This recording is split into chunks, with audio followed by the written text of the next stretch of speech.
Hi guys, welcome back to my channel rainbow Sandhya. इस video में मैं आपसे आज ये शेयर करने वाली हूँ कि मैंने कैसे लोगों के बारे में सोचना बंद किया कि लोग क्या सोचेंगे, मेरे दोस्त क्या सोचेंगे, पड़ोसी क्या सोचेंगे। और इसमें मैं ये भी बताऊँगी कि मुझे कैसे पता चलता है कि भगवान मुझे गाइड कर रहे हैं। मैं कैसे साइन मानती हूँ यूनिवर्स का किसी भी चीज़ को। ये दोनों चीज़ें मैं आपको शेयर करने वाली हूँ। कोई ज़्यादा बड़ा ज्ञान मैं इस वीडियो में नहीं बाँट रही हूँ, बस मैं अपना एक्सपीरियंस शेयर कर रही हूँ और इस वीडियो को आप भी एक साइन की तरह ले सकते हो। आज से कुछ 4-5 साल पहले ना मैं भी आप ही की तरह थी। बहुत सोचती थी लोगों के बारे में कि अगर मैंने कुछ काम स्टार्ट किया या कुछ करना चाह रही हूँ मैं, तो मेरे दोस्त क्या सोचेंगे, रिश्तेदार क्या सोचेंगे, पड़ोसी क्या सोचेंगे। अगर ये चीज़ जो मैं स्टार्ट कर रही हूँ वो चीज़ वर्क नहीं की, मैं उसमें फेल हो गई, तो सब मुझे जज करेंगे, ऐसा बोलेंगे, वैसा बोलेंगे। तो ये सब मेरे दिमाग में भी चलता था। तो ऐसे ही उस वक़्त मेरे माइंड में कोई आइडिया चल रहा था कि मुझे ये चीज़ करनी है अपनी लाइफ़ में। बट मैं उसको डिसीज़न नहीं ले पा रही थी कि मैं करूँ या ना करूँ, क्योंकि मेरे माइंड में यही चल रहा था कि लोग क्या सोचेंगे। तो ऐसे ही मैं यूट्यूब पे ही वीडियो देख रही थी कुछ। देन एक वीडियो मेरे सामने आया यूट्यूब पे। अब वो याद तो नहीं है मुझे, पर वो स्टोरी मुझे याद है। जिस स्टोरी को एज़ अ साइन मुझे दिखाया गया यूनिवर्स के थ्रू। उस वीडियो में एक स्टोरी थी, जिस स्टोरी को सुनने के बाद मेरे एकदम से, कहते हैं ना, एकदम से आँखें खुल गईं। कुछ तो क्लिक किया मैंने उस स्टोरी से, जो मुझे एकदम से क्लिक कर गया मेरे माइंड को, मेरे दिल को कि नहीं, कुछ तो सच है इसमें। तो मैं बताती हूँ वो स्टोरी क्या है। एक ना हस्बैंड वाइफ होते हैं, वो ना घोड़ा पाल रखा होता है उन्होंने, और वो दोनों अपने घोड़े से बहुत ज़्यादा प्यार करते हैं। तो एक दिन उन्हें कहीं बाहर जाना होता है, तो अब वो दोनों डिस्कस करते हैं कि हम घोड़े को अकेले छोड़ के कहाँ जाएँगे बाहर। तो वो डिसाइड करते हैं कि हम घोड़े को भी अपने साथ ले चलते हैं बाहर। तो वो तीनों जाते हैं, वो दोनों हस्बैंड वाइफ और घोड़ा। रास्ते पे चलते-चलते कुछ दूर जैसे ही वो चलते हैं रास्ते पे, कुछ उन्हें 3-4 लोग मिलते हैं, जो ना उन्हें देख के बातें कर रहे होते हैं कि कैसे गधे लोग हैं, कितने बेवकूफ़ लोग हैं। घोड़ा साथ में है, फिर भी पैदल जा रहे हैं, बताओ। तो उनकी बातें सुन के फिर उन्हें थोड़ा-सा सोचते हैं वो इस बारे में, तो वो क्या करते हैं, वो दोनों हस्बैंड वाइफ घोड़े पे बैठ जाते हैं। फिर वो घोड़े पे बैठ के थोड़े दूर चलते हैं रास्ते में।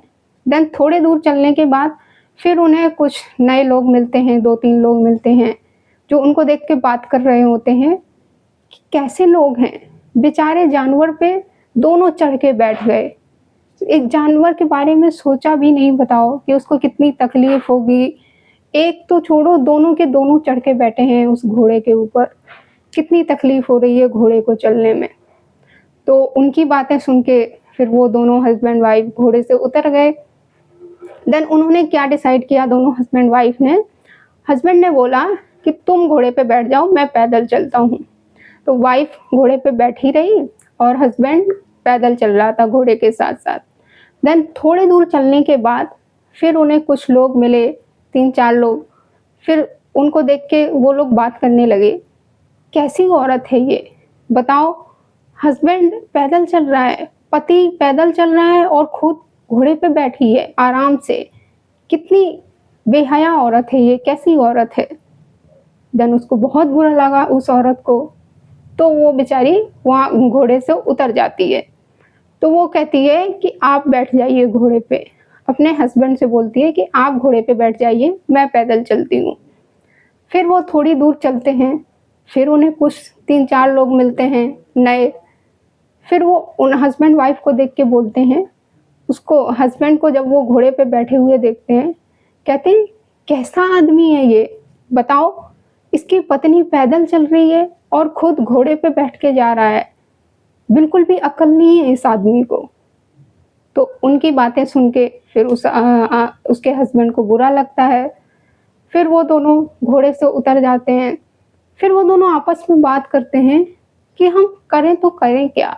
हम कुछ भी कर रहे हैं, लोग तो कुछ ना कुछ बोल ही रहे हैं।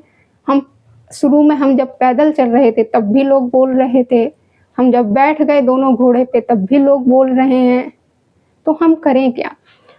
तो इस स्टोरी से क्या आपको सीख मिलती है?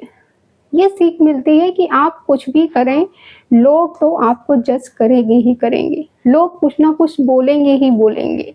तो अगर आप लोगों के चक्कर में बैठे रहोगे ना कि वो ऐसा बोलेंगे, अगर मैं ऐसा करूँगी तो वो ऐसे बोलेंगे, अगर मैं ऐसा करूँगी तो वो वैसा बोलेंगे, तो आप अपनी लाइफ में ना तो कुछ कर पाओगे, ना ही अपनी लाइफ में कुछ डिसीज़न ले पाओगे और ना ही कभी आप कुछ कहने की हिम्मत भी कर पाओगे।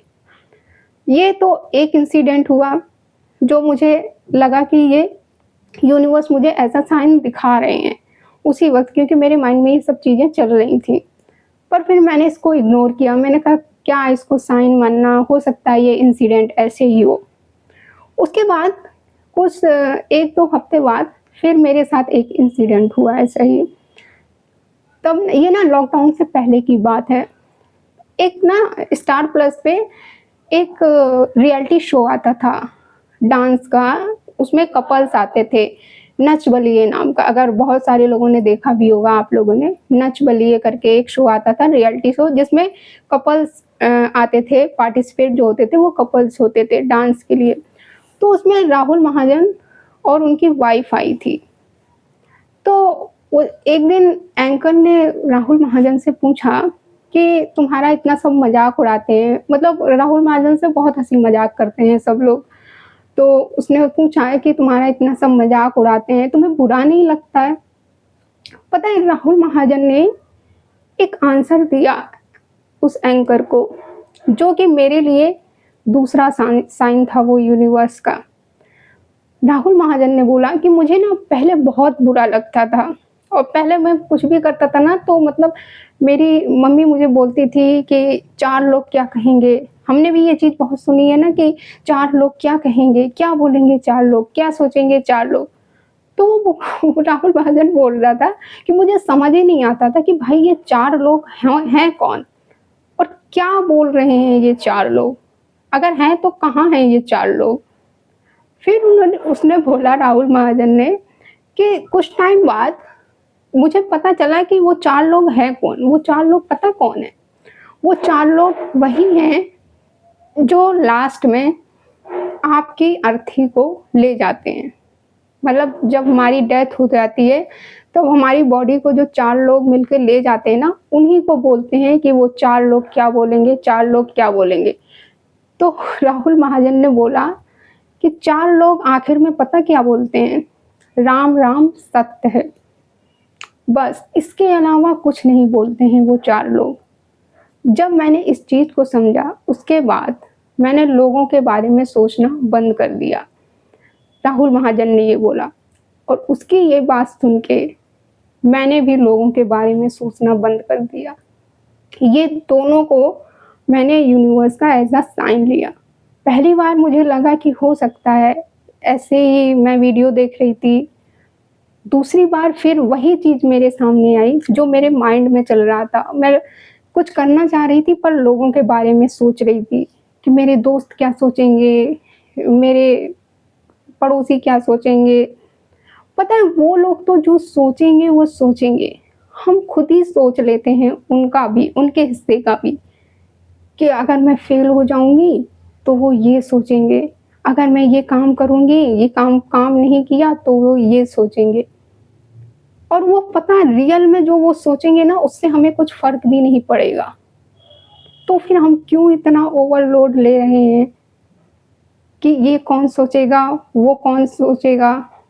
हमारी जो पूरी ज़िंदगी है ना, पता है वो केवल 4-5 लोगों के इर्द-गिर्द घूमती है। केवल हमारी ज़िंदगी में 4-5 लोग हैं जो मैटर करते हैं। घर में आपके मम्मी-पापा होंगे, हमारे पेरेंट्स, या फिर हमारे भाई-बहन, सिबलिंग्स, या फिर कोई हमारा बंदा-बंदी जैसे गर्लफ्रेंड बॉयफ्रेंड या हस्बैंड-वाइफ, या फिर हमारे बच्चे। बस इन्हीं लोगों के इर्द-गिर्द हमारी पूरी ज़िंदगी घूमती है। तो फिर हम ये क्यों सोचते हैं पड़ोसी क्या सोचेगा, वो मेरा पुराना रिश्तेदार क्या सोचेगा, क्या हमें इससे मिल रहा है, कुछ मिल रहा है, नहीं मिल रहा है ना, तो क्यों इतना लोड लेके बैठे हो कि लोग क्या सोचेंगे। और लोग तो सोचेंगे ही सोचेंगे, लोगों का काम ही है सोचना। आप कुछ भी करो वो आपको जज करेंगे ही करेंगे, वो आपके बारे में बोलेंगे ही बोलेंगे। तो उनके लोगों के सोचने के चक्कर में आप कुछ करो ही ना, इसमें आप सिर्फ अपना नुकसान कर रहे हो और किसी का नुकसान नहीं कर रहे हो। तो ये कुछ 2 चीज़ें मेरे साथ हुई जिनके बाद मैंने लोगों के बारे में, अपने दोस्तों के बारे में सोचना बिल्कुल बंद कर दिया। अब मैं वही करती हूँ जो मुझे ठीक लगता है।